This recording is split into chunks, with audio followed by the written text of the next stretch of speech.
All right, it's 3 minutes past the hour, so I propose that we progressively get started. A number of your colleagues are still in the process of joining the webinar. So on behalf of the International Road Federation, I want to welcome everyone to this fourth installment in our series of webinars on safe and efficient urban mobility for Africa, which we are organizing in partnership with the African Development Bank. We are together for the next hour or so to discuss municipal road safety strategies. Un mot de bienvenue pour nos collègues francophones qui sont de plus en plus nombreux à nous rejoindre pour chacun de nos webinaires. Je vous rappelle qu'un service d'interprétation, et j'en profite pour remercier notre équipe d'interprètes, est à votre service. Vous avez la possibilité de choisir votre langue au moment où vous rejoignez le webinaire, mais également vous pouvez donc changer de langue pendant le webinaire, donc en utilisant les fonctionnalités, les réglages de votre version de MS Teams. Je vous rappelle également que nous acceptons les questions indifféremment en anglais et en français, et qu'enfin, une courte note de synthèse vous sera communiquée en français à l'issue du webinaire. Vous pourrez poser, switching back to English now, you will be able to ask questions and share comments throughout the presentation, and of course we will have a dedicated Q&A question time at the end. After the webinar has concluded, you will receive a recording, a copy of the presentation, and we will also be providing you a link to request your IRF certificates. More on that in just a moment. As you may have seen in the chat box, we're inviting you to let us know which country, and in particular, which city you are joining us from. So please take a moment to let us know who is joining us today. A reminder that... I'll remind everyone to please mute their microphones, again, to ensure that the audio quality is respected for everyone. Thank you very much. So, as I mentioned earlier on, this webinar is being organized in partnership with the African Development Bank. One of the main instruments through which AFDB assists cities throughout the African continent is through the Urban and Municipal Development Fund, UMDF. The UMDF provides expertise, provides capacity building, and other forms of support to your sustainable urban projects. If you haven't had a chance to, I encourage you to visit the website of the UMDF, and you will see there are a number of resources and opportunities for African cities, which you can take advantage of. Just a note on where we now stand in our program of webinars. Many of you joined us for our initial orientation webinar in January, and since then we have been progressing along these two tracks. One track focused on traffic impact assessments with the two webinars which were held on February 2nd and March 2nd, so just last week, and the other track focusing on strategies and engineering solutions for African cities, with a particular focus on non-motorized transport and vulnerable road users. This webinar will, in fact, conclude this cycle of online education tools, which form part of the program, and which will conclude with our workshops in Accra on the 25th of April. So I'll be saying a few more words about that and what's coming up next after the webinars. First of all, we will be providing you a link to give us your details so that we may generate a participation certificate for those of you who have participated in the webinars in question. You will receive that with the copy of the proceedings. We will also be taking this opportunity to share a template for a city diagnosis and action plan that we have been developing over the last couple of weeks. Now, the goal of this template is to provide you with a structured process through which to analyze your urban mobility challenges with a particular focus on congestion and road safety. So we will be taking you through a number of questions, and we encourage, in particular, the African municipalities participating in this program to take a moment to work on this action plan and complete the different parts. Those of you who will be joining us in Accra as part of the final workshops, we'll have an opportunity to review these and perhaps improve these action plans together. So why Accra? Because Accra will be hosting IRF's next regional congress, which will take place on the 25th to the 28th at the Accra International Conference Centre. So we'll be holding these two workshops on the 25th of April, again, structured alongside those tracks I mentioned earlier on, traffic impact assessments and road safety strategies for African cities. Just as a reminder, the cities participating in the program, there is a complimentary access to the entire Congress. So you'll be able to benefit in full from the learning opportunities, the networking opportunities, and to see the sights and achievements of Ghana, quite a remarkable country. Take this opportunity to warmly welcome our colleagues joining us from Ghana, and we know that there are a number of them today. My last word before handing over to Dr. Jean-François Giselle, our road safety track champion, is just again to recall the main topic of the webinar. As we think of road safety strategies, we often consider the national level. We consider what national road safety agencies, what ministries can do. But as this webinar shows, there are a number of opportunities for cities as well to act on the topic of road safety. Vision Zero isn't just a prerogative for countries and governments. It's a topic that works, or it's a philosophy, an approach that works at all levels of government. And I just want to take this opportunity to highlight a very inspiring quote from the former Transportation Commissioner of New York City, who actually New York City was one of the first cities that introduced Vision Zero as a municipal level target. Cities routinely face problems that exceed their capacities and powers. Traffic deaths are not one of them. Car crashes are an epidemic we can solve. Powerful words in the mouth of a transportation commissioner, and I hope this is sentiment that all of you on the call can share. So without further ado, let me hand over to Jean-François Giselle, who will take us through some basic principles, but also applied use cases where Vision Zero for cities is concerned. Jean-François, welcome to the webinar. Thank you very much, Brendan. I'm going to share my screen.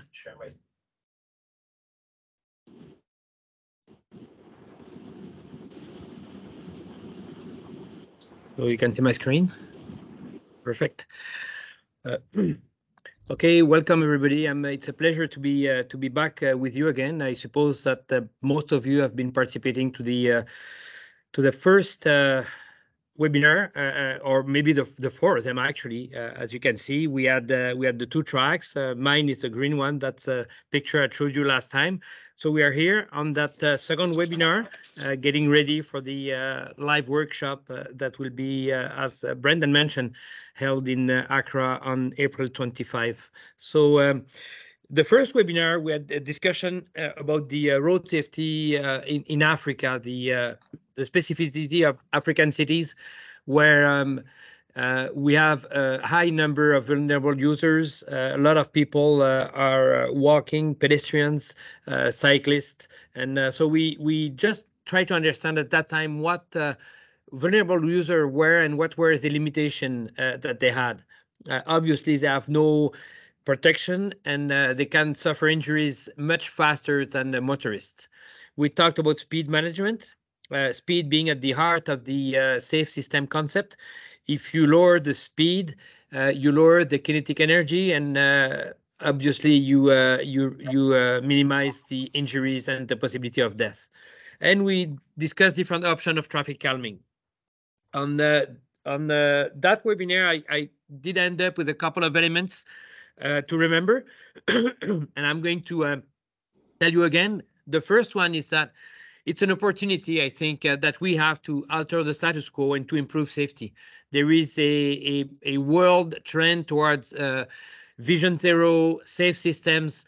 A lot of PE are getting into it, and I do see that as an opportunity much more than a challenge. It's not going to be easy, but it's something we should try to achieve, because it's really worth it. The other point that I mentioned during the first webinar was that all we do, be it decisions, actions, design, must be human focused. We should put the human back in the center of what we do instead of the private car. For many years, car was the king or the queen. I think we should be back to human-focused strategies. Out of all the experience that we have with Vision Zero and safe systems, it became obvious that vulnerable user protection had to be an absolute priority, and that's even more true for African cities. I think the way the African cities are designed and the mobility in Africa being mostly with pedestrians and transit users, I think it must be certainly an absolute priority. Speed management, as I said, obviously it's a control. It's a key element of our safety approach. And we talked about non-motorized transportation as something that should be promoted and favored. I think many countries where it was automobile driven. I am, as you know, I'm Canadian. In the United States, in Canada, the idea was everybody must have a car, and it's been changing. The ridership of the transit system is increasing because people want to walk, they want to use active transportation. And I think that's something that you are already there in many African cities. So we should give the right place to non-motorized transportation and see it as certainly a good option for better mobility and safer mobility. The other point that I talked about was road hierarchy. We need to make sure that all users understand the functions of the road they are on. And they should understand that when they are in a local street, speed is not an option.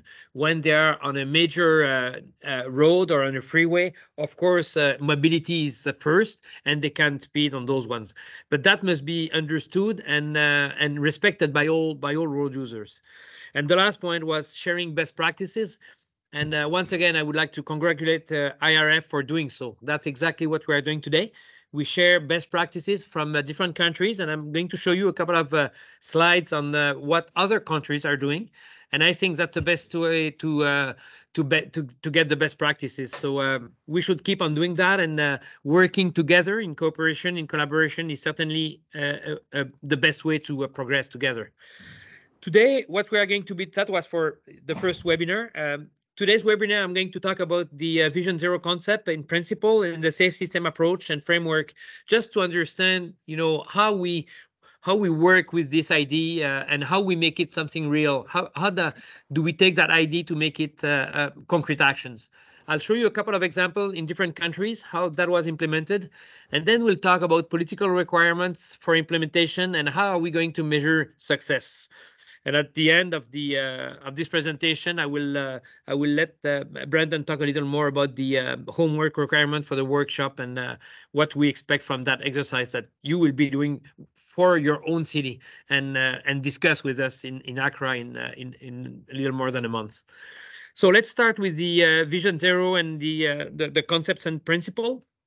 So traditionally, what road safety people and road engineers were saying is that traffic deaths were inevitable. The the human behavior was correct, and when there was a problem, it was part of the game, and we had to live with it. They wanted to prevent collision, that is crashes, and it was an individual responsibility, and spending more money on trying to save lives was costing too much. Then the idea of Vision Zero came up, and instead of saying that traffic deaths were inevitable, we started saying that traffic deaths were preventable. Instead of saying that human behavior was perfect, we realized that, and we need to integrate and consider that human is failing, human is making mistake, and so we should see what happens when they do make a mistake, and after a mistake, how can we prevent them from being injured? The third point of the traditional approach was the need to prevent collision. What we try to do is not to prevent crash. We try to prevent fatalities and severe injuries. That's which is different in the way we bring in solutions and we handle the problem. Another point which is extremely important, beyond the fact that we try to save life and minimize traumas, is that when we thought it was an individual responsibility, now we believe it's a collective system approach that we must implement. And I certainly fully agree with that. We won't be able to reach success, and you won't be able to do it in your own city if you don't work together. Different interagencies, different group. We must involve users. We must involve governments. All the stakeholders of the transportation system must be part of it, both in the approach of trying to make the system better, but in sharing responsibility, which is something, it's a next level. And the last point was when we thought that saving life was expensive, we certainly have proven that fatalities and injuries are much more expensive. Actually, for each dollar that you spend on road safety, you are going to save $4. You're going to get $4 as a return on an investment. So it's certainly an investment that's worth it, and we should not see it as something expensive or an expense, but we should certainly see it as an investment. So this is the concept of Vision Zero. So it's a strategy which is supported by policies to eliminate all traffic fatalities and serious injuries, while we try to increase safe, healthy, and equitable mobility for all users. And equity here is one of the key words. I think we certainly want to promote safe transportation for everybody, for all kind of people, and they should not be at risk because they have lower income. That's not acceptable. So out of this concept came a couple of points. The first one is that death, fatalities, and serious injuries was absolutely unacceptable. The other one was that it was preventable. We could prevent accident, and we, through specific actions, lowering speed, better design, better road user protection, we certainly could prevent injuries and death. And the last point was that human life and health had to be prioritized within all aspects of the transportation systems. So not only motorists or not only pedestrians, but everybody, all road users should be respected and protected in the process. So there are a couple of guiding principles. The first one, as I said, death and injuries are unacceptable.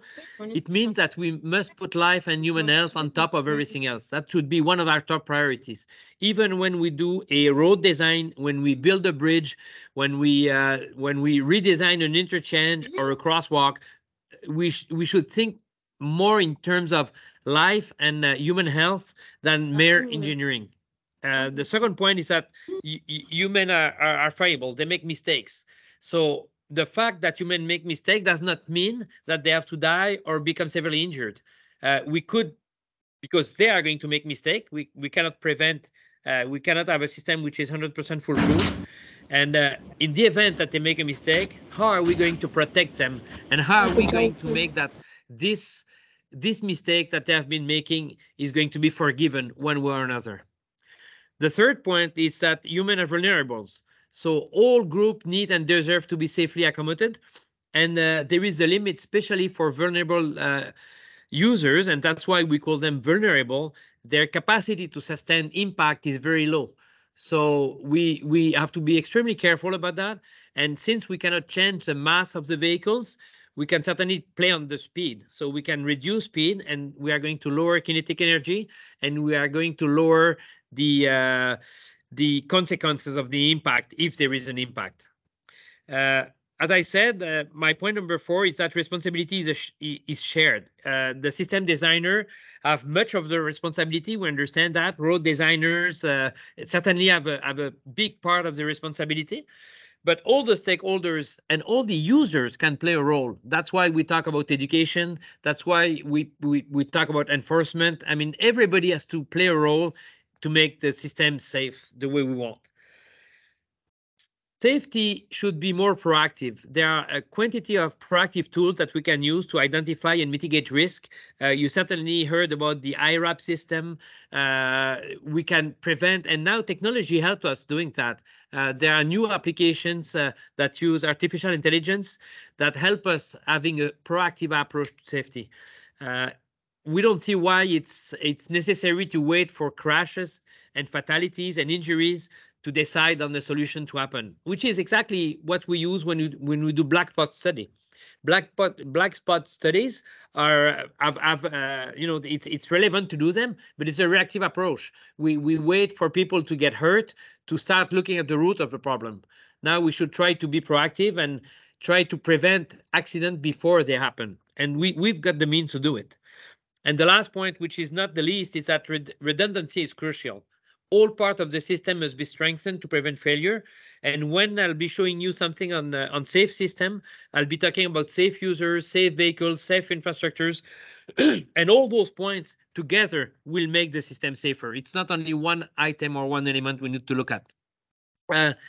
So the Vision Zero recommendation is that we must adopt a quite ambitious vision. That's why we talk about Vision Zero.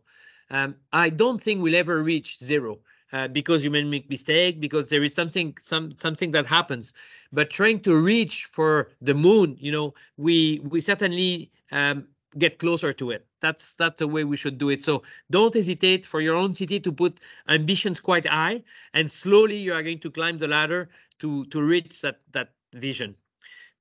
To climb the ladder, you need steps. You need certainly you cannot jump there at once. So you need interim targets that you need to develop and quantify. That's going to help you to move systematically towards the vision, one quarter or 1 year or 1 month after the other, and you look at how you progress. And you need to develop a safe system approach. I'll come back to that in a couple of minutes, but the same system approach is certainly at the heart of the zero vision, and it's certainly essential to achieving those ambitious goals that you are going to set for your city. As much as you can, try to exploit already proven safety intervention. That's why we share best practices. Look at what other cities are doing within Africa or outside of Africa. You can look at what's happening and certainly get ideas and try to reuse the best ideas. To get a good plan of action, you need data. So one of the steps which is quite important for your foundation for building your Vision Zero is to start to collect relevant data and start to analyze that data to better understand the crash risk, not the crash cause, but the crash risk for all the users, not only the motorists or not only the vulnerable users. The data then can be used as a baseline, so you've got a benchmark and you know where you start from. And I'll come back to this when I'll show you what I suggest the best methodology to go ahead. The whole road safety management system should be strengthened at the ministry level, at the different agencies that are involved in your government, at the city level. There are cities where the mayor itself takes a lead and decide that that's going to be a priority. And that's certainly great, because when leaders show the example, people usually follow them. Accelerate knowledge transfer, invest in road safety. As I said, the return on investment is 4-to-1. So you can invest in any currency you want. You are going to get a return on investment of 4-to-1. And foster commitment at the highest level of government is quite important. So a couple of measures I would like to show you that are, I think, quite applicable to Africa. The first one, and I put it first for that reason, is speed management. We absolutely need to enforce the existing speed limit. We must ensure that there is a coherence between speed and environment. This is particularly true in Africa, when you have those national roads that are crossing villages. We need to have gateways at the entrance of the villages. We need to change the design so that motorists understand that they are in a different environment, that they are going to have vulnerable users. It's the same approach that we must apply for school zones. When you are getting near school, you must absolutely reduce the speed, and you must inform motorists about that. And a small decrement in speed produce substantial reductions of trauma.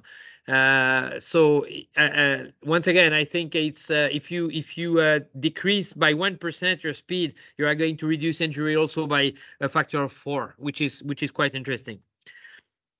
Reduced impaired driving. It's a problem in many countries, and there is enforcement that must be made. I think people cannot take the car if they're impaired under the influence of drug or alcohol or medication, and that's something we should make people aware of. The other one is seatbelt, of course, and helmet use, which is a helmet for motorcycle. It's a major issue in Africa, in other countries too. But some countries are well equipped to that point of view. So I think intensive mass media program and penalties should help towards that. Safer road and safer roadsides. That's certainly a target that we should look for. We should try to look for road improvements, rumble strips. There are many low-cost solutions in engineering and in design that you can use, and that will be extremely effective in reducing crashes. And then there are a lot of guidelines on this that you can find that will tell you which measure is reducing either the number of crashes or the severity of those crashes. And that's something we should look into. Then vehicle safety. Vehicle with passive crash protection, active crash avoidance. I know it's a problem which is particularly true in low-income countries, not only Africa, but in many low-income countries. You've got those vehicles that should not be on the road anymore, not only because they are unsafe, but they also generate a lot of pollutions, and that's something that be taken into account, regulation for the vehicles. And the last point, which is not the least, is young drivers. Okay, you must have a system where you have extended training programs. And some countries, young driver cannot drive by night. There is zero blood alcohol tolerance, and they got a system of points if they make a mistake or if they don't drive properly or have a hazardous driving. They are going to lose their permit. So it's something that we should take into account.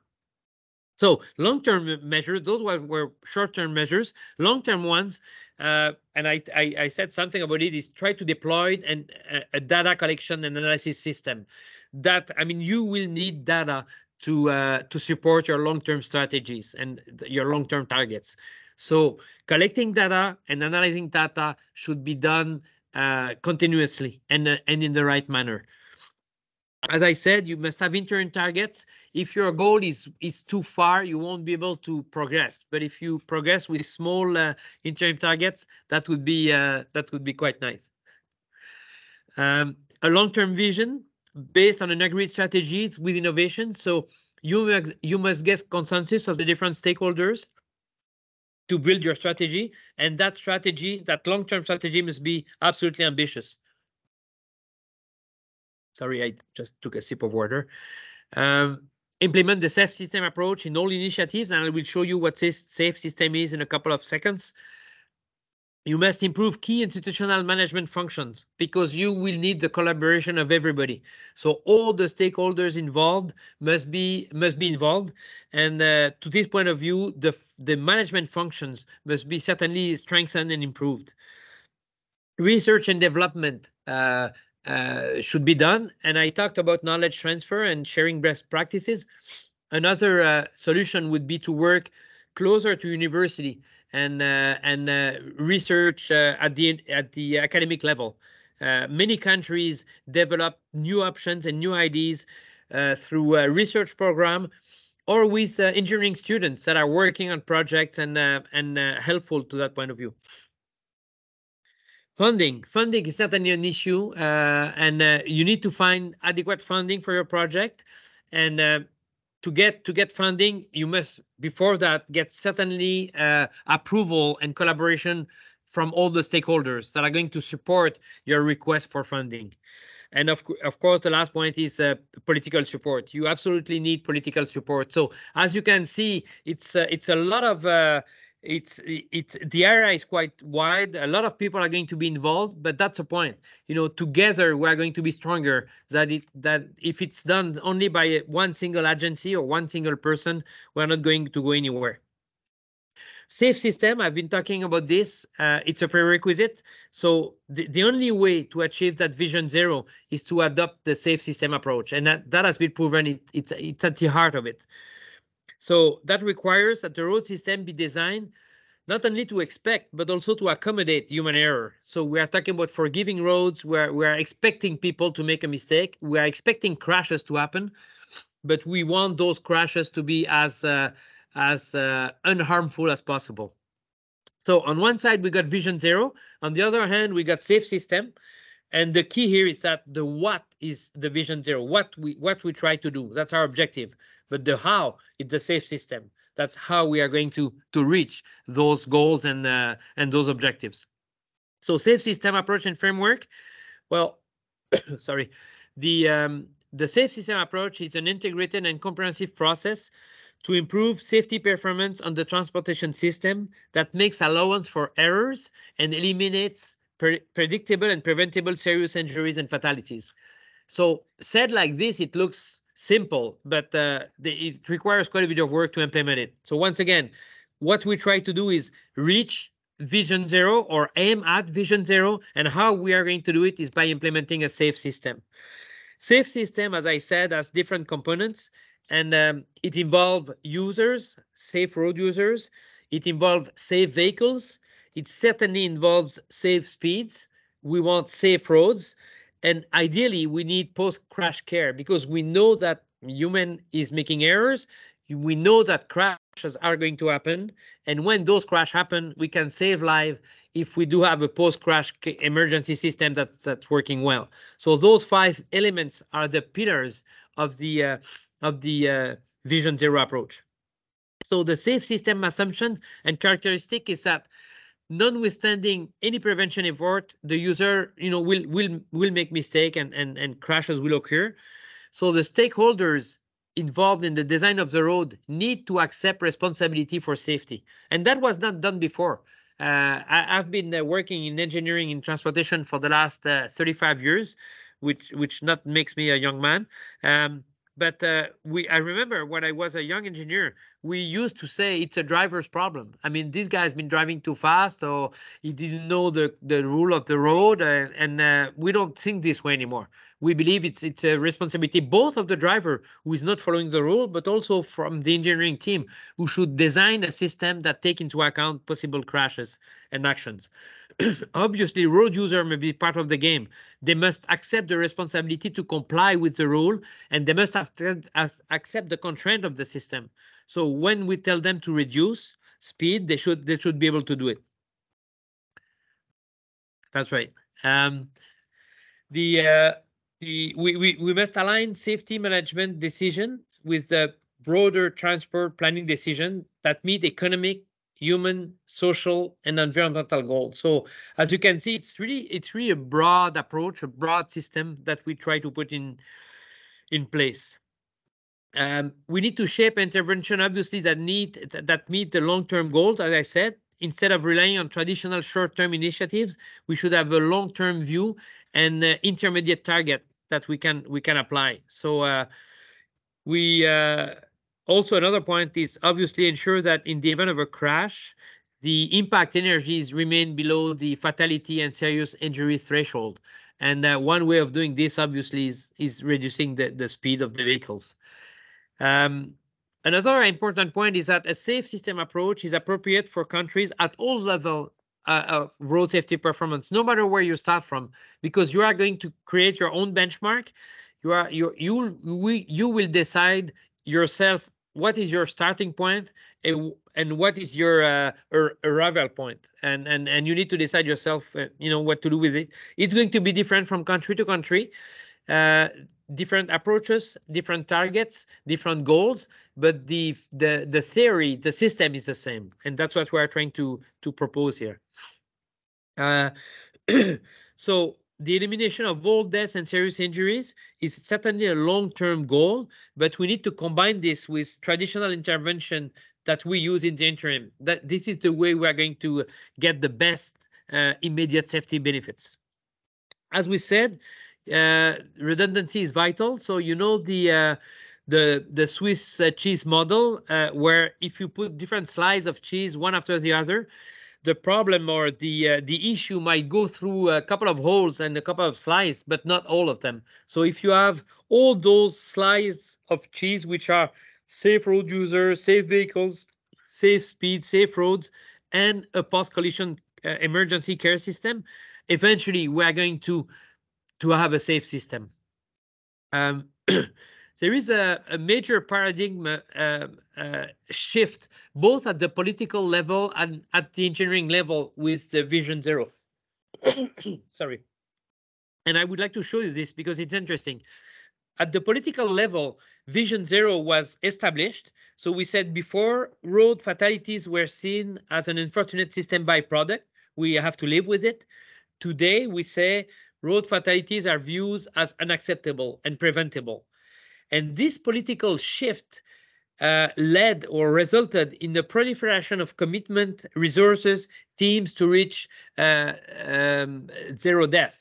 We are in the second decade of the safety UN safety initiatives, and many committees have been put in place, many initiatives, a lot of report, a lot of data, commitments from all over. And this is what I'm talking about when I talk about the political paradigm shift. On the other hand, there was an engineering shift as well. And we start talking about sustained safety. So before we said, okay, well, if there is a problem, it's a road user, that's his or her problem. Safety is for car and motorist and driver, and they have to obey the rule. We did not think about pedestrian or anybody else. Today, we think that understanding and accommodating user limitations, managing kinetic energy and kinetic energy transfer, and safety for all modes would certainly encourage modal shift. And that's leading to what we are talking now: human-centric design and policy, self-explaining road, forgiving road, traffic calming initiatives, and our famous 3, 4, 5 E's. I'll come back to it in a couple of minutes. We used to talk about engineering, education, and enforcement, and now we've got 4, 5, 6, 7 E's that are being added to it to make our system more complete. So the element of solution, since we start from Vision Zero and we do recognize that accidents are not accident at all, we want to prevent them. How do we prevent them? What can we do in terms of actions? Well, the first one is implement a strict vehicle regulation and testing. We need to have safe vehicles for this to work. Then we need to enhance as a priority the safety of vulnerable users. We need to protect them one way or another. The other one is to improve our road infrastructure for all users. I mean, motorists and motorcyclists and trucks, it's important. So we need to certainly work on everybody at the same time. Positioning road safety as a top priority in policymaking, it should be one of the top priority of all levels of governments, municipal, regional, national. Positioning road safety as a top priority is certainly the way to get there. Safe speeds. We need to increase the enforcement of laws to manage safe speed, and we need to put physical constraint to impose safe speed, especially in areas where there are vulnerable users. Leadership, collaboration, accountability among all stakeholders. It's not only the responsibility of the design engineers. Everybody should be involved in trying to reach Vision Zero. Laws must be reinforced to reduce impaired and distracted driving, which is becoming distracted driving, which is becoming a major issue, not only for motors. Pedestrians are looking at their cell phone while walking, and very often they don't see the hazards and get hurt. And the last one is leveraging innovative technology to improve safety. It's coming up fast. There are a lot of innovations. Not all of them can be applicable, but certainly it's growing, and we should try to follow that trend. Trying to use the best high-tech that we can, still using low-tech solutions, because very often for resources funding reasons, low-tech is still a very good option, but it does not prohibit us from using high-tech solutions. So when I talk about the 3 E's, that was our name of the game. The rule of the game before was engineering, education, and enforcement. Through Vision Zero, what we try to do is go from engineering, education, and enforcement and add to that evaluation, engagement, equity.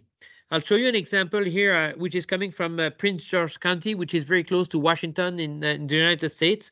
And they came up with this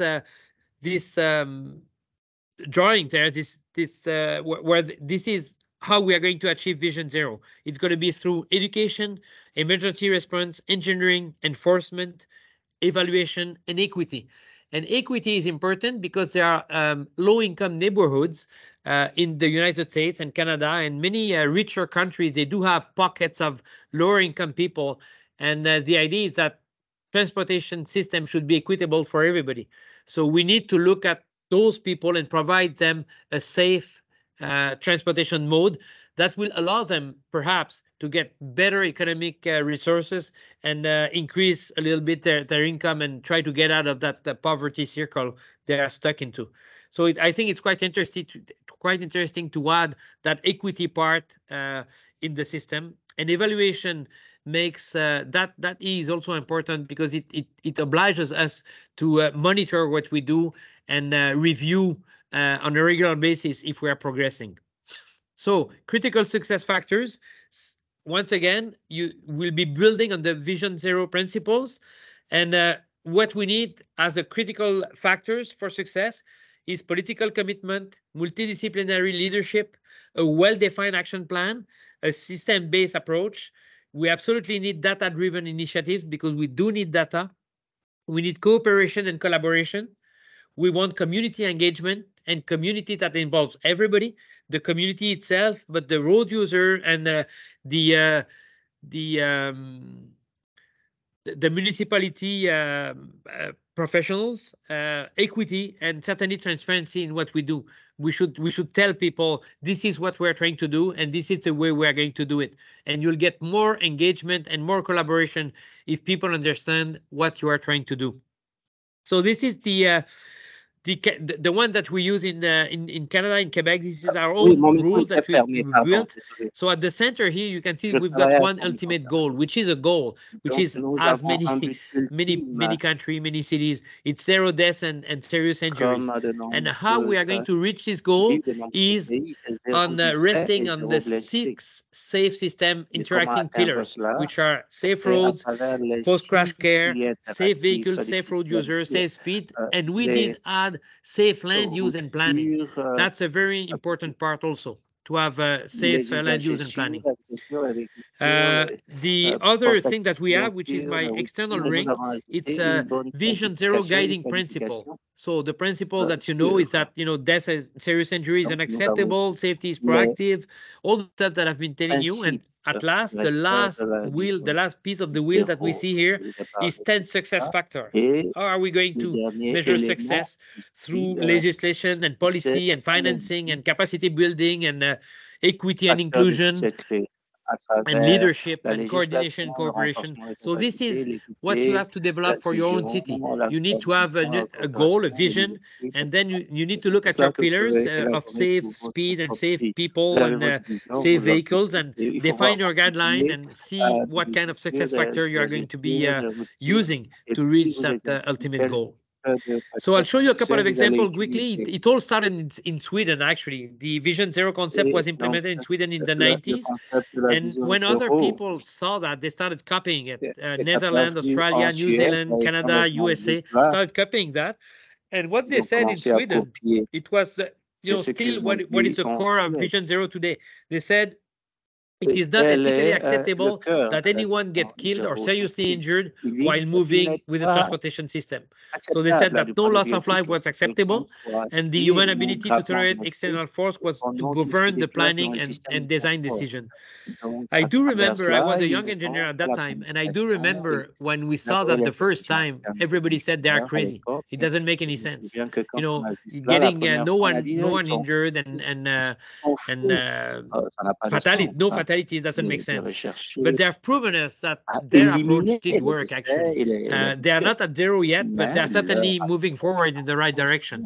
So what they did, they've got in the rural area, they developed some system. For example, the 2+1 road, where there are 3 lanes and they put a central barriers with alternative passing lanes. So the fact of having a barrier in the center prohibit puis il y a une completely barrière centrale head-on avec crashes. You cannot have head-on crashes. des That's gone because there voies is a central de barrier. passage So alternés. there is a price Et to à pay cause because de cette sometimes you cannot barrière pass. You are centrale, stuck in one lane, but every les, so often you can cross and you can certainly overtake other people. Speed management is a major tool to improve safety. So they decided that speed enforcement camera and ticket for speed infraction were going to be the key to il y a drive un that. prix à payer, In the parfois on est cities, bloqué. they started to implement speed humps, traffic calming initiatives where there were pedestrians, chicane to calm traffic by forcing travelers to take a winding path.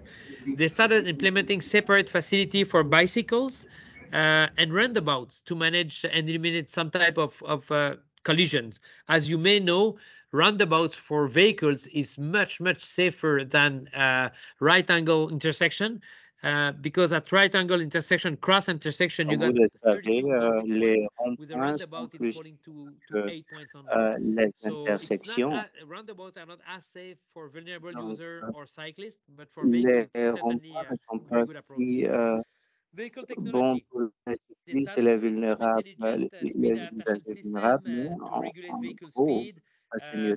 La alcohol technologie des clocking véhicules, system donc requiring a driver un to breathe into système the device adapté pour was implemented régler la also, and speed vitesse, limit. le système They started relatif à establishing speed limits l'alcoolémie, that were reflecting the la vulnerability of the human. limitation de So vitesse every time they qui were in reflète an la environment where there vulnérabilité was humaine. vulnerable user, the speed limit was down to 30 kilometers an Donc hour. là Because at où 30 il y a kilometers an hour, if you hit the des pedestrian, usagers the chance of vulnérables, survival of that pedestrian is la about vitesse est limitée 80%. à 30 If you hit the km pedestrian at heure. 50 Parce kilometers an qu'à hour, cette its vitesse, chance of si survival on falls to cogne quelqu'un, 20%. il a une chance de So that's why survie we want to de reduce speed to 80%. give a Mais si chance on to va à vulnerable 50 users. km à And l'heure, those are the results. When you look at the results since la 1997 to 2020, chance de you survie look at the baisse tendency, and there are à different programs all the 50%. way, but it's certainly Donc ici, par rapport proving à la that vision what zéro, they are il y a doing des and the way they are programmes à tous doing les it is niveaux, mais efficient cela and it's prouve working. It's plateauing at those points where I think we're closely getting to the limit of what we can do, but we can certainly progress, and depending where you start from, there is certainly a gain to do. In the Netherlands also, they launched the safety program in 1992. They were looking at long-term road safety politics that were adopted in the 10 years before, and finally they were adopted in 1992. And their program was a sustainable safety approach can be achieved by recategorizing the road network and adapting the road infrastructure to accommodate the concept of self-explaining roads, which is a very good idea. Roads have functions, and they decided to work by category. So when it was an access local street, the speed was to be low. When it was a freeway dedicated to mobility, they could allow much faster speeds. And that's the way to do it.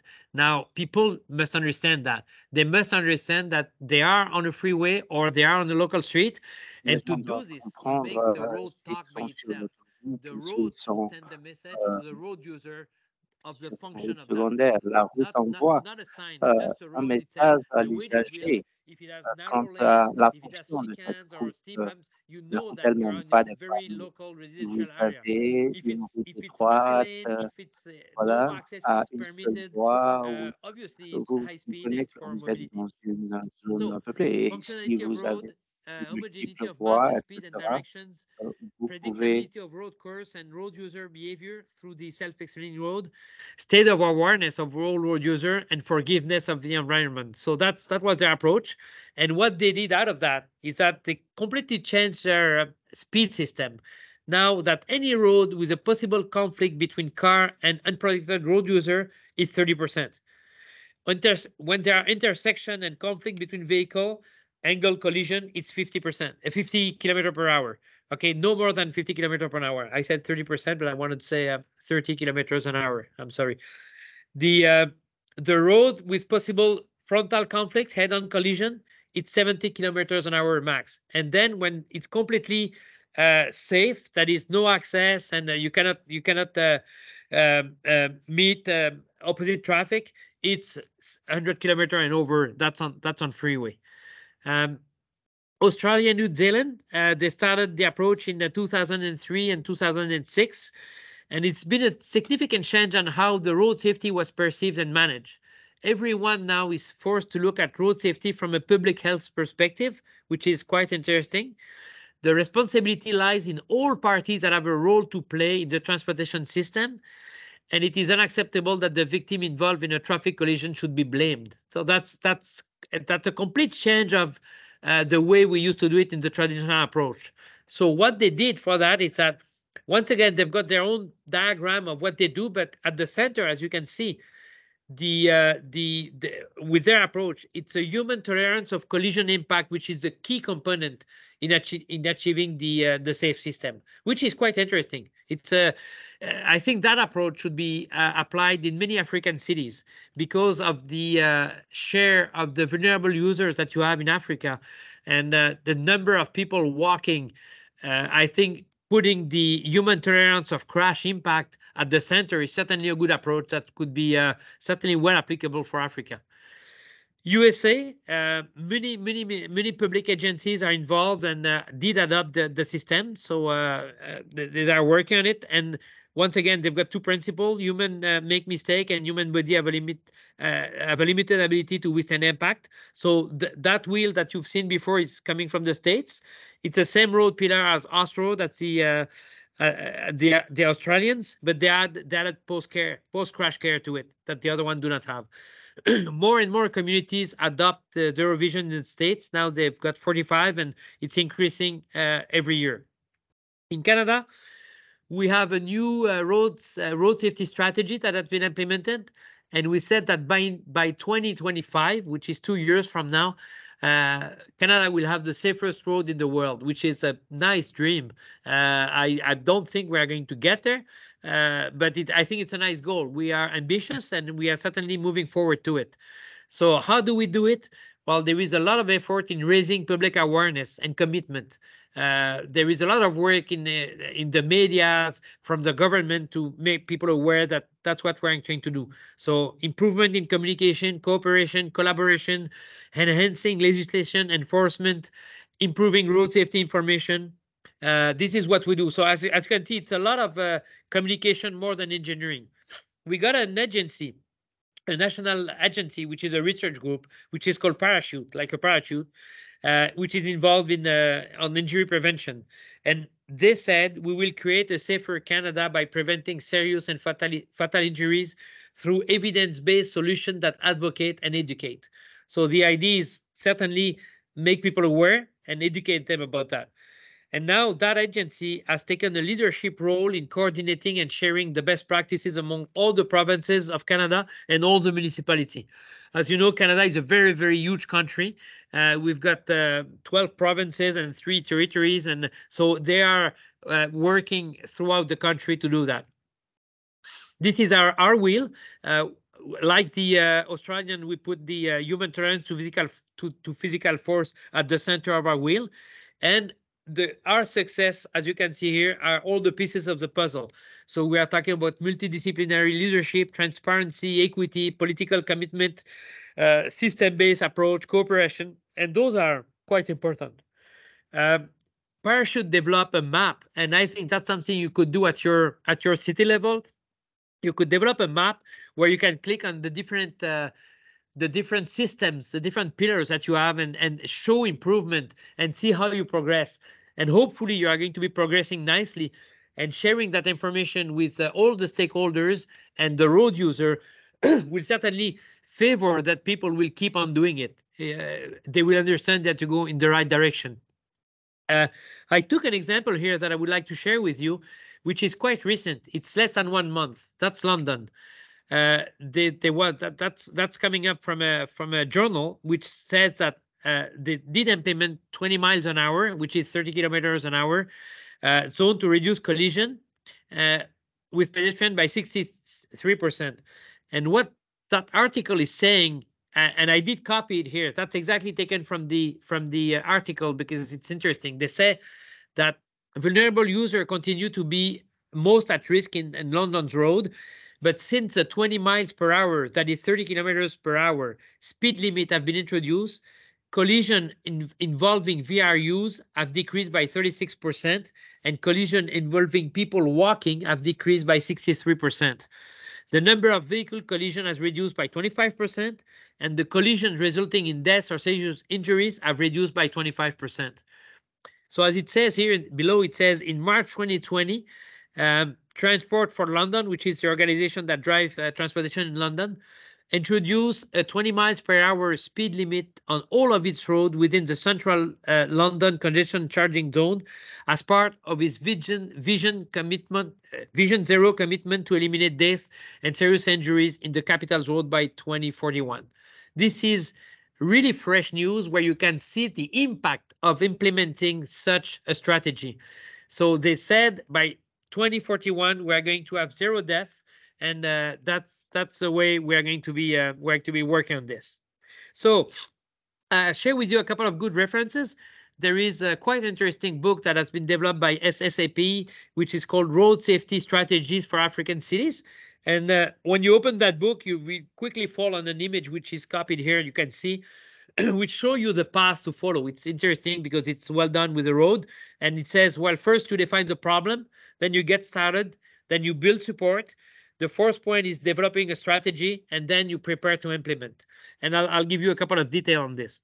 So I think that's a very good reference that you can easily download from the internet. And when you are going to go through this document, you are going to find this this picture here, which is figure number 5, which shows city responsibility for urban road safety function in Africa. So it's coming from a survey they did, and they got feedback from 29 countries. And when you look at this picture, the level of responsibility is going from top to bottom. So where cities have the most responsibility is for the local road network, and when they seem to have less responsibility at the end here on the bottom, it's vehicle registration or inspection. So the responsibility varies, and the question that I'm asking is who should be responsible for what? And it's quite interesting. So as we go, as I said, from the previous picture, we see that the highest level of responsibility in Africa, which is coming from that survey from 29 countries, shows that it's local roads network, which is quite fine. That's perfect. Then from the same picture, we see that the lowest level of responsibility in African country is on vehicle registration and inspection. And that leads to questions to make a thought about, should the city be responsible for initiatives that are traditionally the responsibilities of other government bodies? For example, knowing that the safe system approach includes safe vehicles, should the city be involved in vehicle restriction that could get rid of the older car and the unsafe cars? So I'm opening the door here for a huge discussion. That would be interesting, and that I won't be able to do within that webinar, but that's certainly something that I wish we could talk more about at the Accra workshop, and perhaps we should have a session on that and discuss how far should the city take the responsibility. But my point of view is that we should go as far as possible on the premises that responsibility will be shared. So taking the fact that it's a shared responsibility, it's not falling on the city. It's just part of their responsibility, as it is part of responsibility of the other government bodies, as it is the responsibility of the road user. So it's a shared responsibility. Another interesting reference is from UN Habitat. You can see here, it's a guide that says streets for walking and cycling, designing safety, accessibility, and comfort in African cities.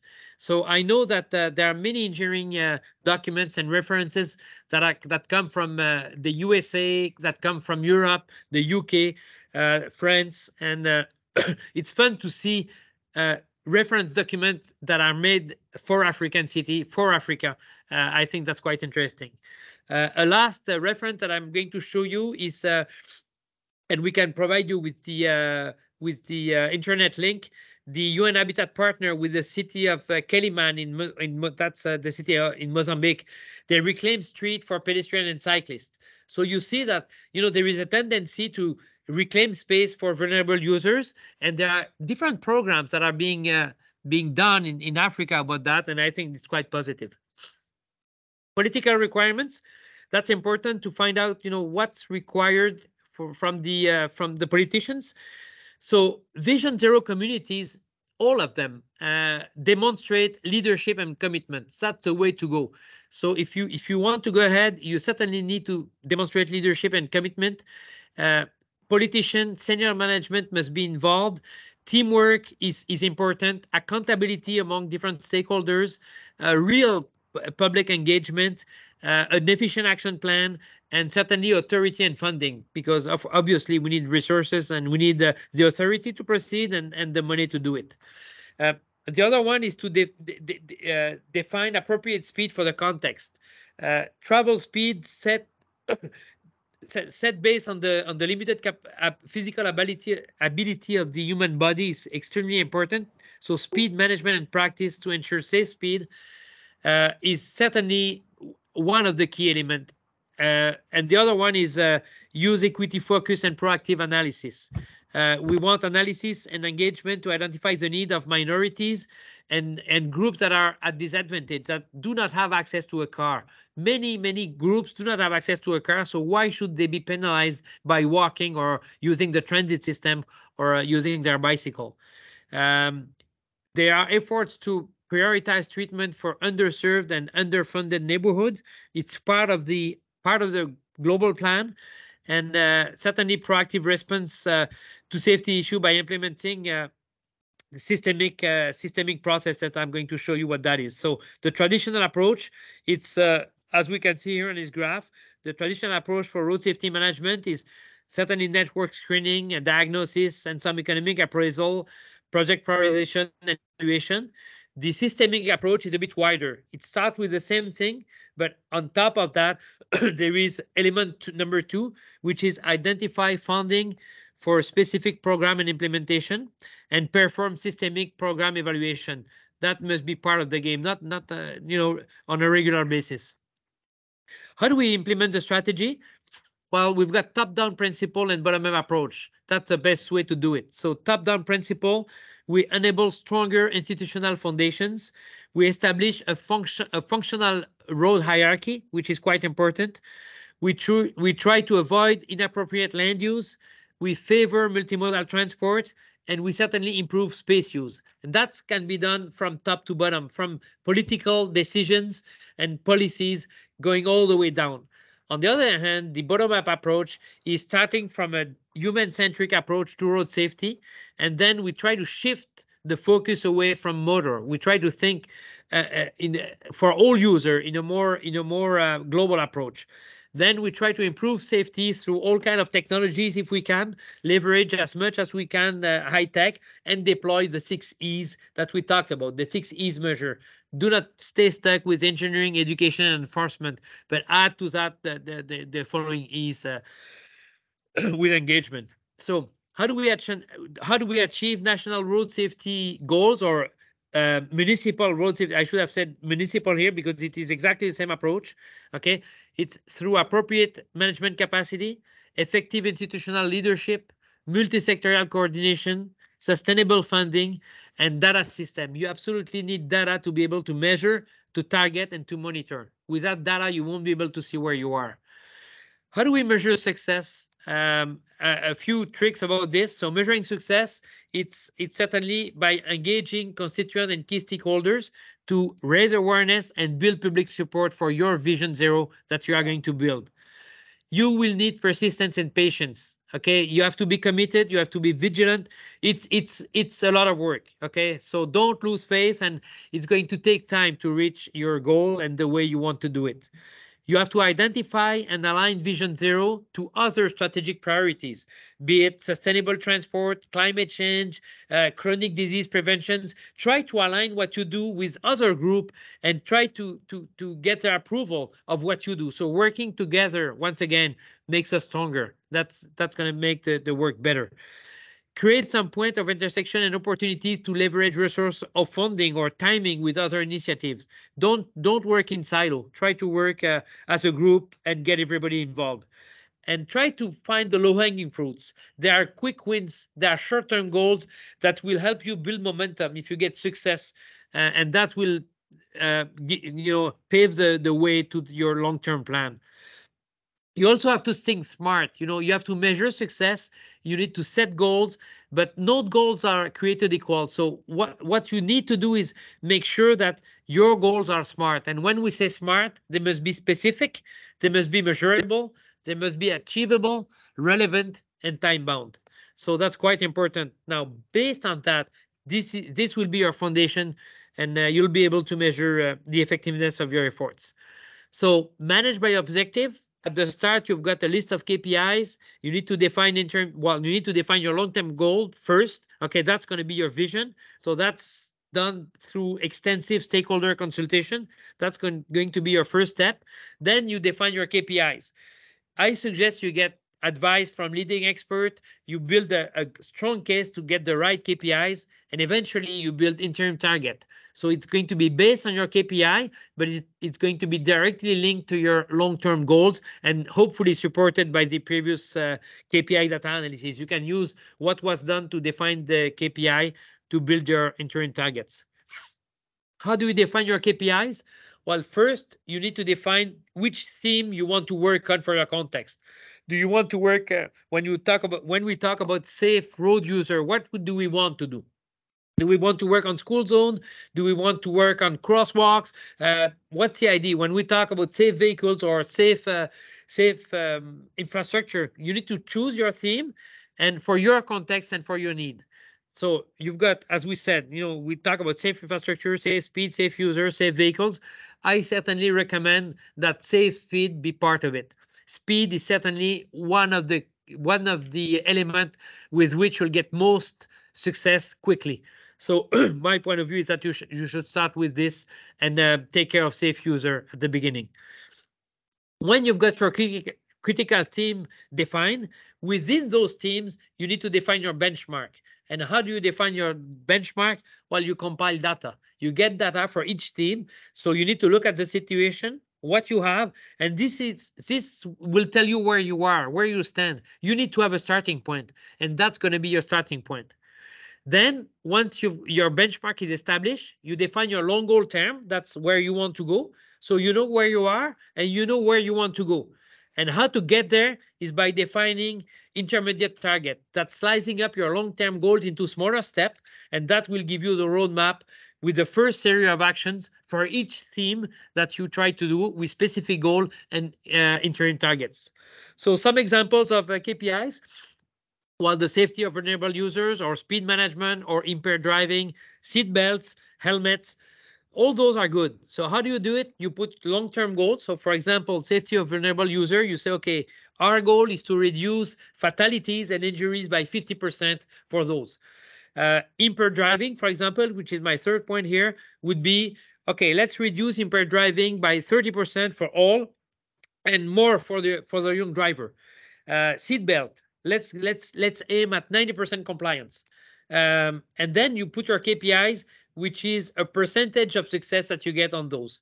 So you look at the percentage of reduction in fatalities and severely injured over a defined period of time, and that could be for number of vehicles that you catch driving within the speed limit that are imposed, or driver within the legal limit, or whatever you want. So you've got your area of intervention, you got your long-term goals, and your KPI, which see how you can meet those targets. Monitoring and evaluation. So it must be a continuous monitoring program and process, and it's required if you want to support implementation. So the program must include the evaluation of the following three elements. The first one, you must evaluate your strategy implementation. What have you done? What lessons have you learned? Did you develop the adequate interagency collaboration? What improvements are needed to sustain your overall strategy? So this is at the strategic level. You need to review this and make sure you're on the right track. The other one is performance. You need to review your performance. How are you progressing on your interim safety target? Are you moving in the right direction to reach your long-term goal? Do you need to take corrective action? And if so, in which area? What should you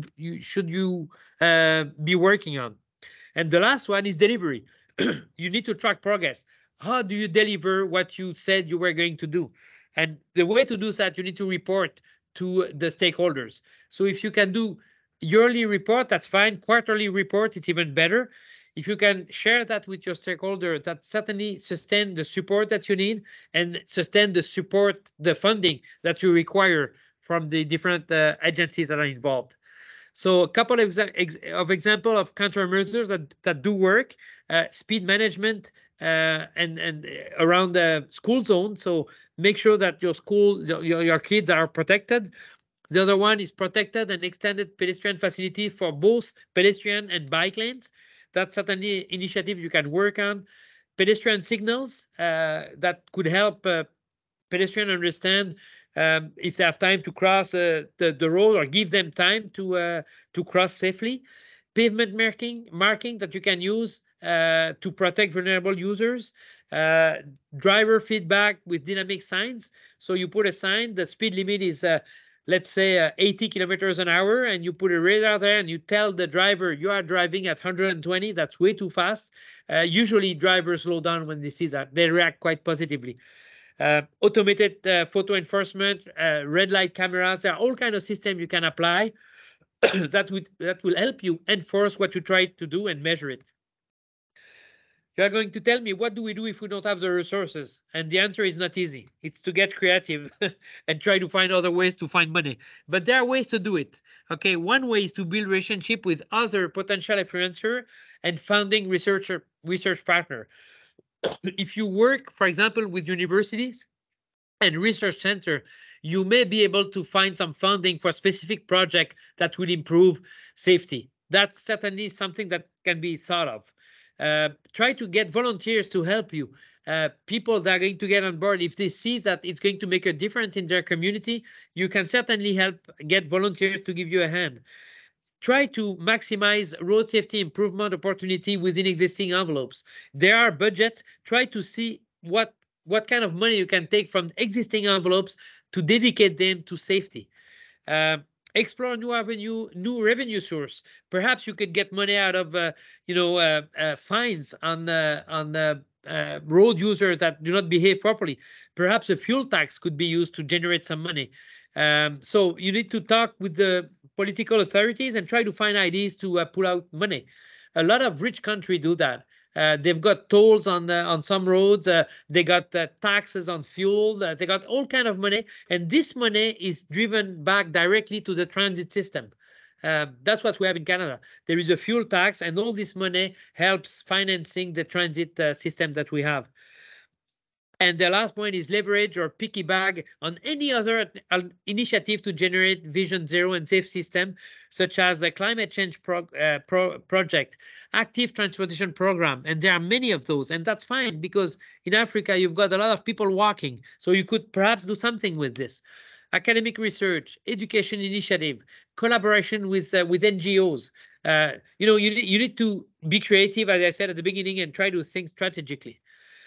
And you look for wins and talk about them. Don't be silent when you see that what you are doing is working. Make sure that people talk about it in the radio, on TV, in the newspaper.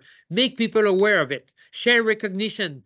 When you get thank you letter from people because you did save life, share it, and so people will get proud and will give you a hand.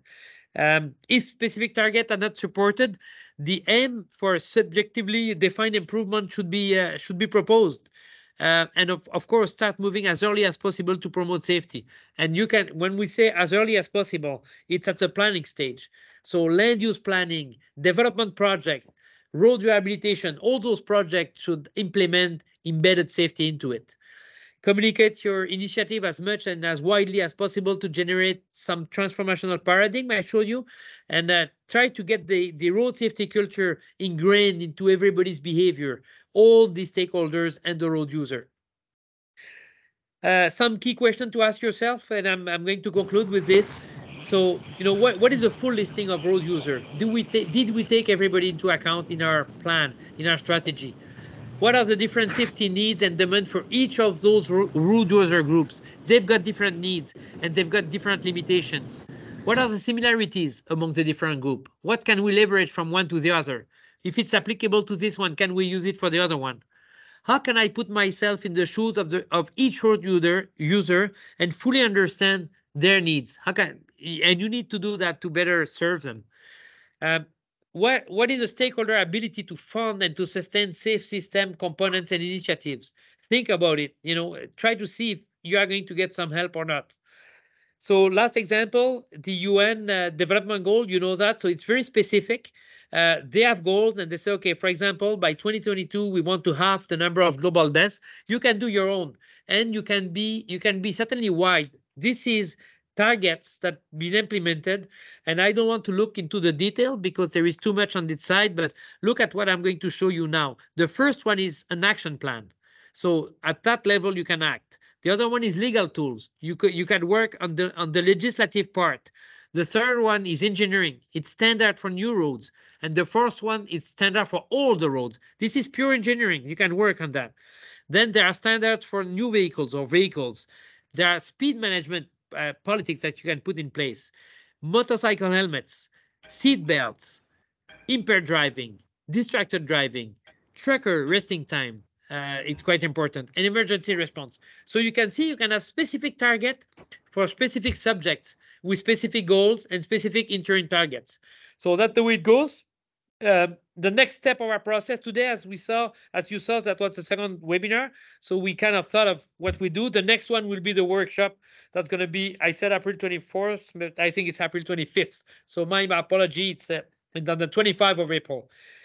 You've got some homework requirement that was proposed or will be proposed, and I'm going to give the mic back to Brendan. And before I close, I would like to thank the interpreters, because I do realize that I spoke way too fast for you people. So I'm sorry, my apologies for that. I just realized it as I did it. Brendan, that's you. Oui, je m'en vais de là.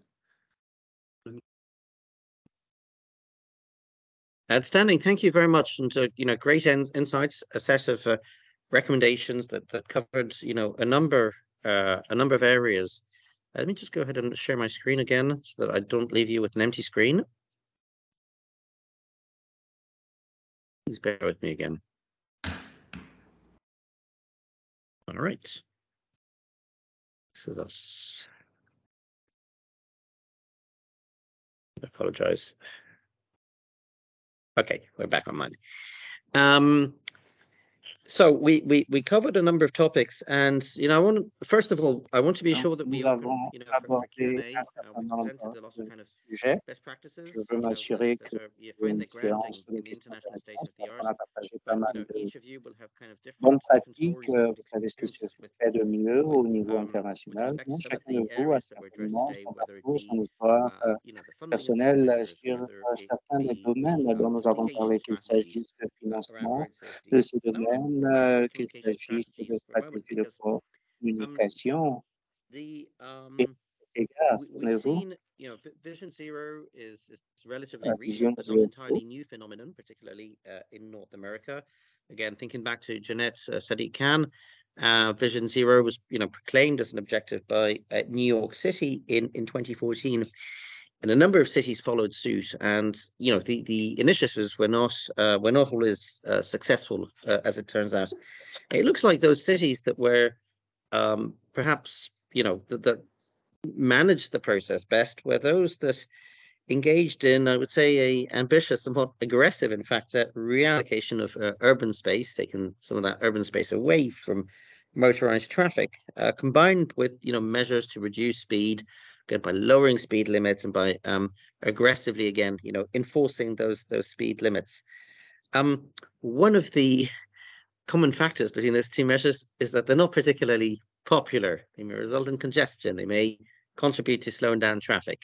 Let me read from a quote that one of the we moved from New York to LA with Celisa Reynolds, the director of the LA Department of Transportation. So she says, it's hard to be opposed to safety. However, there comes a moment when a person shows up to do the actual infrastructure project and it's down the street from your house. Whether it's a bike lane or a bus lane, the calculus suddenly changes and it feels like a fundamental assault on your way of life. So as we think about, mayors, how far, should we be prepared to change the status quo in order to achieve this vision of safer streets for all?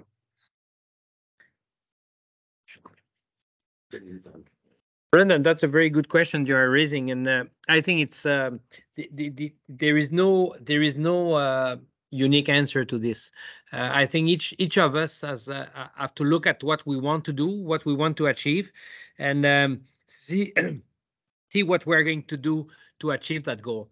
Uh, One of the first things that we need, and I think I said it a couple of times, we need a political leadership. So the first thing that you will have to do is have a group of convinced person that that's a way to go, and that group of person that are going to push Vision Zero and safe system at whichever level it is within your city. It could be at the neighborhood level, it could be at the city itself, it could be at the whole country. Those people will need support from everybody. So they need to sell their idea and what they want to do, and that's not an easy sell to do. But one way to do it is show what we have, show the statistics, show the cost of fatalities, the cost of injuries, bring your own data and show that, how come your people, your neighborhood must be hurt or die on the road. It's not acceptable. Then you introduce the Vision Zero idea, and out of that you can start building something. But of course, you'll get always people complaining about that. You'll get always people that do not agree. But I think you need to start with good data and try to show the advantage of what you are trying to do, and better, you need to show the impact of not doing it, and perhaps you are going to win some point there. Thank you very much. In terms of, as you said, winning some points, I think one of the points that you made was, although, it's desirable to have a long-term strategy, sometimes you do need to kind of identify those low-hanging fruit. We've seen and heard about, in fact, during the orientation webinar, the popularity of, for instance, school zone safety programs. And it is difficult to find anyone who would oppose slowing down traffic and introducing other safety measures designed to protect school children. What's your experience with this, and how do you build perhaps on these maybe low-hanging fruit as a way of raising awareness of and building on the establishing the popularity, if you want, or the foundations for maybe more ambitious citywide safety programs afterwards? That's a very good starting point. I think a school zone is certainly a good start, because everybody wants to save kids, surprisingly. And I don't know why. When people get killed on vehicles and car accidents, we are all saying, well, that's too bad, but as soon as we know that there is a kid involved, everybody freaks out. So it's if like we believe, or people feel, that the lives of children are more important than the life of adults. It's just a normal reaction. Everybody's feels more concerned or sadder than when something happened to children. That's why starting with school zone is certainly a good idea. Then you should see what you can do with your school zone, but you can implement low cost solution, making sure that your student that go to school do have a safe path to work on, and they don't have to walk on the main road. If you just put a speed limit and say reduce speed, nobody will do it. But if along with that speed reduction, you start putting rumble strip, you start changing your design, your engineering, you reduce a lane, and you impose on the motorist a reduction of speed, that's going to work much better. And I think you should get the kids themselves involved. So that should be a school project, saying that we are going to have the safest school around, and we're going to be proud of it. So I come back with my communication idea, but you should diffuse that message. You should have the kids talk, have their picture in the paper and say, I am proud to be part of the safest school of my country. And that's the way to do it. It seems simple, but it's surprisingly efficient as a measure. When people say, I am a kid, in my life, I want to become whatever, an engineer, a professor, an accountant, or a doctor. I need to go to school, and I want to come back home safely. That's the way I would do it. Right, thank you very much. I'm not seeing additional questions at this point in the chat. Again, please feel free to share your insights. We each have a very kind of a personal relationship to the topic of road safety, and we're keen to hear from experiences in cities. But we will have an opportunity to share those also when we meet face to face in Accra. For those of you who'll be joining us, just would like to take this opportunity. If I know the African Development Bank is also on the line. Perhaps Niji would be willing to unmute himself and share some closing thoughts, as he has very kindly done for the previous webinars. And while Niji is perhaps thinking of some closing thoughts, let me just remind you again, perhaps not all of you were there when we opened the webinar. So we've been receiving questions about what happens next. First of all, you will all be receiving a copy of the recording, which is taking place currently, and the presentation will provide you a link also to request an IRF certificate.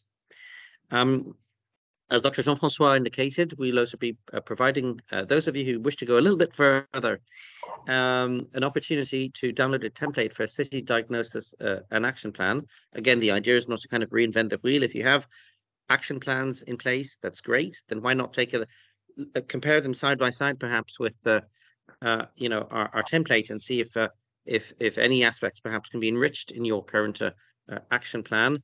And again, what we're trying to do is we are trying to look at the topics of urban mobility and city street safety side by side. And so we will take you through that process. That will be conducted offline. And again, any participating city can and is encouraged to use that template, exchange with us, and enrich our collective knowledge. I want to highlight and those of you in particular will be joining us in Accra. We'll have an opportunity to further discuss and exchange with our instructors and other participants on this diagnosis and action plan. In particular, I want to highlight that the final components of this diagnosis and action plan, we're asking you to help identify areas where upskilling might be required, or where there might be some knowledge gaps. This is information that will feed into IRF's program of work. It will also feed into the reflections of our colleagues from the African Development Bank.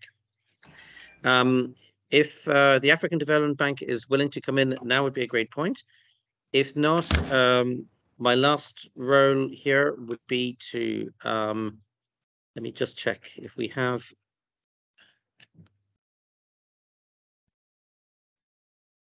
Okay, I don't think we have them at this point. My last role would therefore be again to remind you that we will welcome as many of you as possible at the 3rd IRF Africa Regional Congress in Ghana, Accra. I've put a link to the event page, but of course we will be providing you all those links, and indeed to all the other resources that were shared during today's webinars, including the best practice guidelines, which Jean-François alluded to. Again, a reminder that on the opening day of the Congress, there will in fact be a series of workshops. Again, the idea is to move from the good practice, the theory that we have been discussing, into maybe the more kind of applied practice and get into the difficult questions. The best way to do this is face-to-face, and we think you will gain great value from participating in these programs. So if there are no further comments and questions at this point, and we have all your email addresses, so you will receive, as I said, a copy of the presentation and the recording. So if we have no further contributions at this point, I would like to extend our sincere thanks to Dr. Jean-François, who has joined us today again to share these brilliant insights, again, which build on many years of practice and experience in other parts of the world. And we hope you will find them of interest and of application to your context. Again, we hope to see many of you in Accra for the 3rd IRF Africa Regional Congress. We'll provide our contact details. Let's stay in touch in the intervening while.